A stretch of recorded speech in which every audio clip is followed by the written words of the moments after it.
വിവാദത്തിന് വിട്ട് നമുക്ക് താങ്കളുടെ പടത്തിന്റെ ഉള്ളിലേക്ക് വരികയാണ്. ഇതിലെ കഥയെക്കുറിച്ച് സിനിമ കാണാൻ കഴിഞ്ഞിട്ടില്ല. കഥയെക്കുറിച്ച് ഞങ്ങൾ വായിച്ചെടുത്തോളം അതിൽ 9 രസങ്ങളെ പ്രതിനിധാനം ചെയ്ത് 9 കഥാപാത്രങ്ങൾ വരുന്നു. അത്തരത്തിലൊക്കെയുള്ള ഒരു കഥ, ഒരുപാട് വ്യക്തികളെ ഈ ഡാം ബാധിക്കുന്ന തരത്തിലുള്ള ഒരു കഥ എന്നാണ് പറയുന്നത്. അങ്ങനെയാണോ? അതെ, ഇത് നമ്മൾ ഈ സിനിമ ചെയ്യുമ്പം ഇതൊരു ഡാം ഡിസാസ്റ്റർ സ്റ്റോറി നമ്മൾ പറയുക. അപ്പോൾ അത് പല രീതിയിൽ നമുക്കിതിനെ അവതരിപ്പിക്കാം. ഞങ്ങൾ ഉദ്ദേശിച്ചത് ഇത് അവതരിപ്പിക്കുമ്പോൾ ഇതൊരു ആക്ഷൻ ഓറിയന്റ്, അതേസമയം തന്നെ വളരെ ക്ലാസിക് വേയിൽ പറയണം. അതേസമയം ഇന്ത്യയുടെ നല്ല വശം ലോകത്തിന് കാണിച്ചു കൊടുക്കണം. ഇതുവരെ സംഭവിച്ചേക്കുന്നത് മുഴുവൻ നമ്മുടെ ഇവിടുന്ന് ഇന്റർനാഷണലിൽ പോയേക്കുന്ന പല ഫെസ്റ്റിവൽ മൂവീസിലും ഇന്ത്യയുടെ ദൈന്യതയും ഇതിന്റെ മോശം സൈഡ്സ് ആണ് പല രീതിയിലും. ഇവിടുത്തെ പവേർട്ടി, ഇവിടുത്തെ ഇഷ്യൂ എല്ലാമാണ് കൊണ്ടുപോയി ഹൈലൈറ്റ് ചെയ്യുന്നത്. അതേസമയം ഏറ്റവും ബെസ്റ്റ് എക്സാമ്പിൾ ഇപ്പം വിദേശികൾ വരുമ്പോഴും സ്ലം ഡോഗിൽ എന്താ കാണിച്ചേക്കുന്നത്? സ്ലം ഡോഗിലൂടെ ഇന്ന് ലോകം കാണുന്നത് ഇന്ത്യ ഒരു ലാൻഡ് ഓഫ് സ്ലംസ് ആണ്. അതേസമയം ഇന്ത്യക്ക് നമ്മുടെ ബിസിനസ് എന്ന് ആലോചിച്ച് നമ്മുടെ കൾച്ചറിന്റെ അത്രയും ബിസിനസ് ആർക്കാ ഉള്ളത്? നമ്മുടെ ഫാമിലി ബോണ്ടിങ്സ്, നമ്മുടെ മ്യൂസിക്, നമ്മുടെ ആയുർവേദം, നമ്മുടെ വേദങ്ങൾ, നമ്മുടെ അസ്ട്രോളജി, നമ്മുടെ ഈ ലാൻഡ്സ്കേപ്പ് എത്ര ബ്യൂട്ടിഫുൾ ഒരു ഇതാണ്, രാജ്യമാണ് നമ്മുടേത്.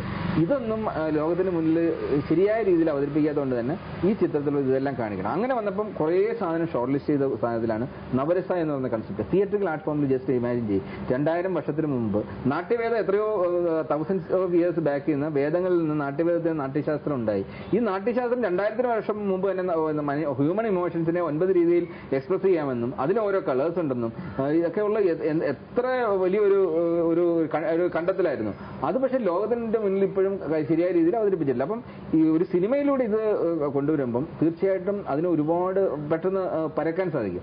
അതുകൊണ്ട് തന്നെ ഇതിലെ കഥാപാത്രങ്ങളെ ഡെവലപ്പ് ചെയ്തപ്പം ഈ നവരസ കൺസെപ്റ്റ് അതിനകത്ത് കൊണ്ടുവന്നു. ഇതിപ്പോൾ സാധാരണ പ്രേക്ഷകൻ പോയി കഴിഞ്ഞാൽ ഇതിനകത്ത് നവരസ എവിടെയെന്ന് വെച്ച് കഴിഞ്ഞാൽ പെട്ടെന്ന് മനസ്സിലാവില്ല.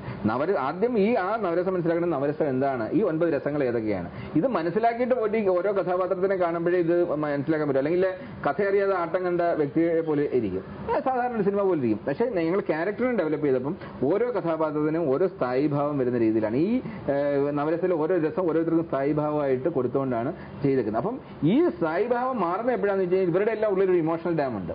ഈ നമ്മളെല്ലാം മറ്റുള്ളവർക്ക് വേണ്ടി പ്രഷറൈസ്ഡ് ഡാമുമായിട്ട് ജീവിക്കുന്നവരാണ്. ഈ ഡാം ഒരു ദിവസം നമ്മളിത് ഷട്ടേഴ്സ് തുറന്ന് വിടേണ്ട സമയത്ത് വിട്ടില്ലെങ്കിൽ ഇതിങ്ങനെ പ്രഷർ മൗണ്ട് ചെയ്ത് ഒരു ദിവസം ഇതും ബേസ്റ്റ് ചെയ്യും. ഇതിനകത്തും സംഭവിക്കുന്ന ഇതാണ്. ഇതിലെ കഥാപാത്രങ്ങളെല്ലാം മറ്റുള്ളവർക്ക് വേണ്ടി ഈ പ്രഷർ മൗണ്ടഡ് ഡാംസുമായിട്ട് ഉള്ളിൽ നടക്കുന്നത്. ഇതൊരു ദിവസം അതും കൊളാപ്സ് ചെയ്യുന്നുണ്ട്. Someone will be coming from the east.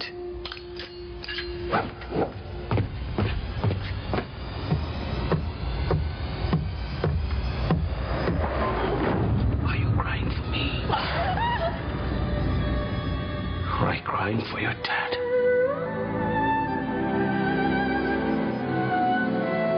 It's my fate. No, our fate. ഈ സിനിമയിലെ കേന്ദ്ര കഥാപാത്രം എന്ന് നമുക്ക് പറയാവുന്ന അണക്കെട്ട് തകരുന്നതോടൊപ്പം 9 വ്യക്തികളുടെ മനസ്സ് 9 വ്യക്തികളുടെ ഡാം തകരുന്നുണ്ട്. അവർ ഓരോ ഇഷ്യൂസ്, ഇതിലെ ഓരോ കഥാപാത്രത്തിനും ഓരോ ഇഷ്യൂ. ഇപ്പൊ ഇതിനകത്തൊരു കുട്ടിയുണ്ട്. ആ കുട്ടിയുടെ പ്രശ്നം വെച്ചാൽ അതിനൊരു മാറാരോഗം, അതാണ് ആ കുട്ടിയുടെ പ്രശ്നം. ഇതിനകത്ത് ഒരു അച്ഛനായിട്ടുള്ളൊരു വ്യക്തിയുണ്ട്. അദ്ദേഹത്തിന്റെ വ്യക്തം വീട് പൊട്ടിപ്പോയൊരു മകനും ഭാര്യ നഷ്ടപ്പെട്ട ഒരു ഇതുമാണ്. എന്താണ്, ഒരു വളർത്തുമകളെ കുറിച്ചുള്ള ആകുലതകൾ ആ അച്ഛനുണ്ട്. ഒരു കാമുകനും കാമുകി ഇതിനകത്തുണ്ട്. അവര് പ്രണയത്തിന്റെ 9 നഷ്ട സാഗരത്തിലൂടെയുള്ള ഒരു യാത്രയാണ് കാണിക്കുന്നത്. അത് പറയാതെ പോയ പ്രണയമുണ്ട്, അതിനകത്ത് തിരിച്ചു കിട്ടാത്ത പ്രണയമുണ്ട്, തിരിച്ചു നൽകാനാവാത്ത പ്രണയമുണ്ട്, വൈകിയറിഞ്ഞ പ്രണയമുണ്ട്, തെറ്റിദ്ധരിക്കപ്പെട്ട പ്രണയമുണ്ട്, വിധി വേർതിരിച്ച പ്രണയമുണ്ട്. അങ്ങനെ അവസാനം ഇവര് പരസ്പരം അകന്നിരുന്നുകൊണ്ട് നമുക്ക് ഒന്നിക്കാനാവില്ല എന്നറിഞ്ഞുകൊണ്ട് അകന്നിരുന്ന് പ്രണയിക്കുന്ന ഒരു അവസ്ഥയുണ്ട്. ഇതിലൂടെ എല്ലാം കടന്നു പോകുന്ന 2 കഥാപാത്രങ്ങൾ. സഹോദരനും സഹോദരിയുമായിട്ടുള്ള അറ്റാച്ച്മെന്റിനെ കുറിച്ചുള്ള ഒരു കഥ ഇതിൽ വരുന്നുണ്ട്. മരണത്തിൽ പോലും പിരിയാൻ ആഗ്രഹിക്കാത്ത ഭാര്യയും ഭർത്താവിനെ കുറിച്ചുള്ളതുണ്ട്. ഒരു അമ്മയും മകനുമായിട്ട് വേർപാടിന്റെ ഒരു കഥ ഇതിനകത്ത് പറയുന്നത്. അപ്പം ഒരുപാട് കഥാപാത്രങ്ങളുടെ എല്ലാം അങ്ങോട്ടും ഇങ്ങോട്ടും ഇന്റർലിങ്ക്ഡ് ആയിട്ടുള്ള ഒരു ഇതാണ്. അതാണ് ഈ ഒരു ചെറിയ സമയത്തിനുള്ളിൽ നമുക്ക് പറയേണ്ടത്. അതിനുള്ളിൽ നമുക്ക് 9 ഇത് ഒരു മ്യൂസിക്കിൽ 5000 വർഷത്തിന്റെ ഇന്ത്യയുടെ സംഗീതത്തിലൂടെയുള്ള യാത്രയായിട്ടാണ് ഔസേപ്പച്ചമാഷത്തിന്റെ സംഗീതം ചെയ്തേക്കുന്നത്. അപ്പം 9 ഗാനങ്ങളിലൂടെയാണ് ഇത് അവതരിപ്പിക്കുന്നത്. അത് വേദമന്ത്ര, ഈ ലോകത്തിലെ ആദ്യത്തെ രജിസ്റ്റേർഡ് മ്യൂസിക്കായ വേദമന്ത്രങ്ങൾ. അതിൽ നിന്ന് ശാന്തി മന്ത്രത്തിൽ നിന്ന് തുടങ്ങി പിന്നെ ഗസൽസിലൂടെയും ലല്ലുബീസിലൂടെ കടന്ന് മോഡേൺ റാപ്പിൽ വരുന്ന ഒരു രീതിയിൽ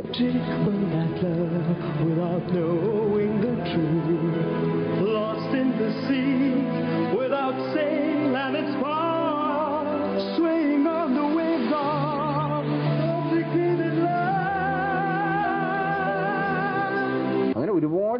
ഓരോ മേഖലയിലും നോക്കി ഒരുപാട് തലങ്ങൾ 9 തലങ്ങളിൽ 9 ആംഗിളിൽ ഈ സിനിമയെ കാണാം. അത് സാധാരണ പ്രേക്ഷകൻ ഇതൊരു ഡാം ഡിസാസ്റ്റർ സ്റ്റോറി എന്ന് കണ്ട് പോകാൻ ഒരു പ്രണയകഥ.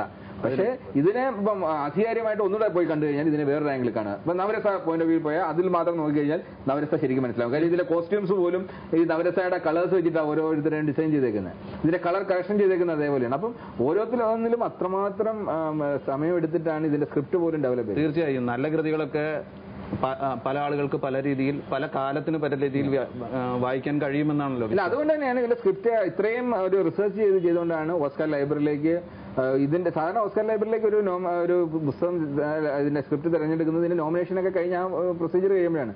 ഇത് ഞങ്ങളുടെ ഓസ്കാർ സ്ക്രീനിങ് US നടക്കുമ്പോൾ 4ാമത്തെ ദിവസം ഞങ്ങൾക്ക് ഇൻഫർമേഷൻ വന്നു സ്ക്രിപ്റ്റ് ഓസ്കാർ ലൈബ്രറിയിലേക്ക് സെലക്ട് ആയിരുന്നു. തീർച്ചയായും അതും ഒരു നേട്ടമാണ്. അതിന് ഞങ്ങൾ അഭിനന്ദിക്കുന്നു. വാർത്ത കണ്ടിരുന്നു.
ഒരു സാമൂഹ്യ കഥ അണക്കെട്ട് തകരുന്നത്, ഒപ്പം 9 വ്യക്തി ദുരന്തങ്ങളുടെ കഥ അതിന്റെ കൂടെ.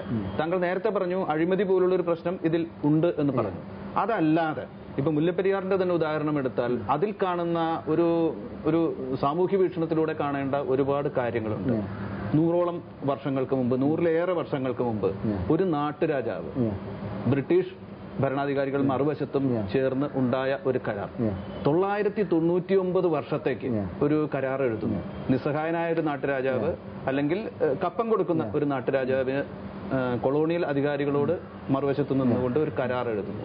ഇതിലൊക്കെ അന്തർഭവിച്ചിട്ടുള്ള രാഷ്ട്രീയ പ്രശ്നങ്ങൾ, വംശീയതയുടെ പ്രശ്നങ്ങൾ ഒക്കെ ഇല്ലേ? വെള്ളക്കാരനും നാട്ടുരാജാവും തമ്മിൽ ഒരു രാജാവിന് ഇങ്ങനെ ഒരു അധികാരമുണ്ടോ? 999 വർഷത്തേക്ക് ഒരു ഡാം തുടങ്ങിയ നയതന്ത്രപരമായ അല്ലെങ്കിൽ രാജ്യതന്ത്രപരമായ പ്രശ്നങ്ങൾ ഇതിനെയൊക്കെ അഭിസംബോധന ചെയ്യുന്നുണ്ടോ സിനിമ? തീർച്ചയായിട്ടും. ഇതിനകത്ത് ഒരു ഇതിൽ ഞങ്ങൾ പറയുന്നത് ഇപ്പൊ ഇന്ത്യൻ സബ് കോണ്ടിനെന്റിൽ സംഭവിക്കുന്ന ഒരു സ്ഥാനമുണ്ട്. ഈ രാഷ്ട്രീയം തന്നെ ഒരു ഫാമിലി ഓറിയന്റഡ് ആണ്, തലമുറ കൈമാറി വരുന്നതാണ്.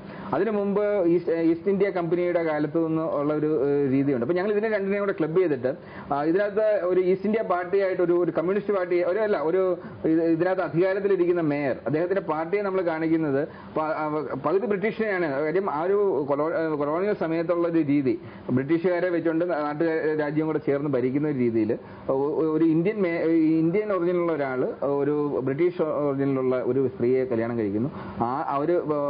ആ ഒരു മേയർ മരിക്കുമ്പോൾ അദ്ദേഹത്തിന്റെ മരുമകനായ ഇന്ത്യക്കാരൻ മേയർ ആവുന്ന രീതിയിലാണ് ഈ കഥ പറയുന്നത്. അപ്പൊ അതിനകത്ത് അവരുടെ പാർട്ടിയുടെ പേര് പോലും ഈസ്റ്റ് ഇന്ത്യ പാർട്ടി എന്നുള്ള രീതിയിലാണ് ഞങ്ങളുടെ ബാക്ക്ഡ്രോപ്പിൽ ഞങ്ങളിത് കാണിക്കുന്നത്. പിന്നീട് ഇതിനകത്ത് തന്നെ ഞങ്ങൾ പറയുന്നുണ്ട്, ഇതിനകത്തൊരു റിസർച്ചിന് വേണ്ടി വരുന്ന ഒരു TV ജേർണലിസ്റ്റ്. അപ്പം അവർ ഈ കൊളോണിയൽ ഡാംസിനെ കുറിച്ച് പഠിക്കാൻ വരികയാണ്. Sunset of the colonial dams പഠിക്കാൻ വരുന്ന അവർക്ക് ഒരു റെഫറൻസിന് വേണ്ടി ഒരു ലൈബ്രറിയിൽ വെച്ചൊരു പുസ്തകം കൈമാറുന്ന ഒരു ഷോട്ടുണ്ട്. ആക്ച്വലി അതൊക്കെ ആയിരിക്കും, അത് ചിലപ്പം ഇതിന്റെ സ്ക്രിപ്റ്റ് എങ്ങാനും വായിച്ചിട്ടുണ്ടായിരിക്കും. അതിനകത്ത് ഒരൊറ്റ ഡയലോഗാണ് ഈ കോൺട്രവേഴ്സി വരാൻ ചാൻസ് ഉള്ളത്. ഈ റെഫറൻസിന് വേണ്ടി ഒരു പുസ്തകം എടുത്ത് കൊടുക്കുന്നുണ്ട് ഇതിനകത്ത് ഒരാൾ. അപ്പൊ പറയുന്നുണ്ട് ഈ പുസ്തകം നിങ്ങൾ വായിക്കണം, ഇതിനകത്ത് ഒരു വാട്ടർ ഷെയറിംഗ് കോൺട്രാക്ട് ഉണ്ട് 999 വർഷത്തെ എന്നൊരു സാധനമുണ്ട്. അത് ഈ കറസ്പോണ്ടിങ് ഡാമിനെ കുറിച്ചാണ് പറഞ്ഞത്. ഒരു റിസർച്ച് പർപ്പസിന് വേണ്ടി കൊടുക്കുന്ന ഒരു പുസ്തകത്തിൽ അതോടൊപ്പം തന്നെ പറയുന്നുണ്ട് ഇത് നിയമപരമായിട്ട് ബ്രേക്ക് ചെയ്യാൻ പറ്റത്തില്ല, അങ്ങനെ ഒരു കോൺട്രാക്ട് ഉള്ളതുകൊണ്ട്. ആൻഡ് ഇനി ഒരു ലോകമഹായുദ്ധം ഉണ്ടാവുകയാണെങ്കിൽ അത് വെള്ളത്തിന് വേണ്ടിയാണെന്നും കൂടെ പറഞ്ഞുകൊണ്ടാണ് ആ ഡയലോഗ് എന്തായാലും ഒരു രാഷ്ട്രീയ തലവും കൂടി ഈ സിനിമയിൽ വരുന്നുണ്ട്. എല്ലാ കാര്യങ്ങളും ടച്ച് ചെയ്ത് പോകുന്നുണ്ട്. ഒന്നും വഴിച്ചു നിൽക്കാത്ത രീതിയിൽ എല്ലാ നമ്മുടെ ആനുകാലിക പ്രസക്തിയും പഴയ കാലത്തെ എല്ലാത്തിലൂടെയും കടന്നു പോകുന്ന രീതിയിലാണ് ഇതിന്റെ സ്ക്രിപ്റ്റ് പോയിക്കുന്നത്. അതുകൊണ്ട് തന്നെ ഒരു ഷോട്ട് നിങ്ങൾക്ക് മിസ്സായി കഴിഞ്ഞാൽ അത് മിസ്സായത് തന്നെയാണ്. കാര്യം അത് പിന്നീട് രണ്ടാമത് റിപ്പീറ്റ് ചെയ്ത് വരത്തില്ല. എല്ലാത്തിലും ടച്ച് ചെയ്ത് പോകുന്ന രീതിയിലാണ്. അതുകൊണ്ട് വളരെ സീരിയസ് ആയിട്ട് വന്നിരുന്ന് കാണേണ്ട ഒരു മൂവി. അല്ലാതെ 2 മണിക്ക് നമുക്കൊന്ന് എന്റർടൈൻമെന്റ് മൂവി എന്ന് പറഞ്ഞുകൊണ്ട് വരരുത്. അങ്ങനെ ഒരു ചിത്രമേ അല്ല ഇത്. ഒരു നല്ല പ്രണയകഥ. അതിനകത്ത് നമ്മൾ വളരെ ശക്തമായിട്ടുള്ള വേറെ പറയാണ്. അതുകൊണ്ട് തന്നെ ഇത് തമാശയ്ക്ക് ഇരിക്കുന്നവർക്ക് ഇതിനകത്ത് ഒന്നും മനസ്സിലാവില്ല. ഒരു 25% കാര്യങ്ങളെ മനസ്സിലാവത്തുള്ളൂ. അപ്പൊ സീരിയസ് ആയിട്ട് വന്നിരുന്ന് കണ്ടു കഴിഞ്ഞാൽ അതേപോലെ എൻജോയ് ചെയ്യാൻ പറ്റും. ഡാം 999 എന്ന ചിത്രത്തിന്റെ സംവിധായകൻ ശ്രീ സോഹൻ റോയിയുമായുള്ള സംസാരത്തിന്റെ ആദ്യ ലക്കം ഇവിടെ തീരുന്നു. നമസ്കാരം.